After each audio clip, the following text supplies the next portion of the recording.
দেখুন, পুজো করার সময় অনেক সময় দেখা যায় যে যখন আমরা ঠাকুরকে ফুল দিচ্ছি, ঠাকুরের ফুল নিচে পড়ে যায়। অনেক সময় মেঝেতে পড়ে যায়, এমনটি হয়ে থাকে। দেখুন, মন্দিরে কিন্তু এমনটি হামেশাই হতে দেখা যায়। দেখবেন মন্দিরে যদি কখনো আপনারা ফুল দিচ্ছেন ঠাকুরকে, সেই ফুলটা যদি আপনার কাছে ফিরে চলে আসছে, যেভাবেই পড়ুক না কেন, যেভাবেই ফুলটা মাটিতে পড়ে যাক বা যেখানেই পড়ে যাক, সেখান থেকে তুলে নেবেন এবং সেই ফুলটা গৃহে নিয়ে চলে আসবেন।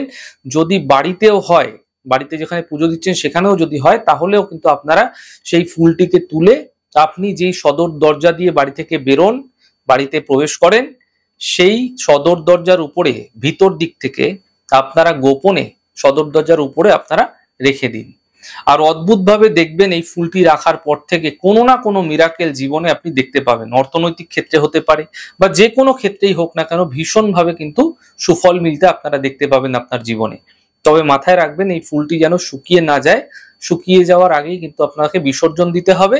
আবার নতুন ফুল এনে একইভাবে সেখানে রাখতে থাকবেন। এই প্রক্রিয়া করে যান আর দেখতে থাকুন আপনার জীবনে কিরকম ভাবে পরিবর্তন আসতে শুরু হয়ে যায়।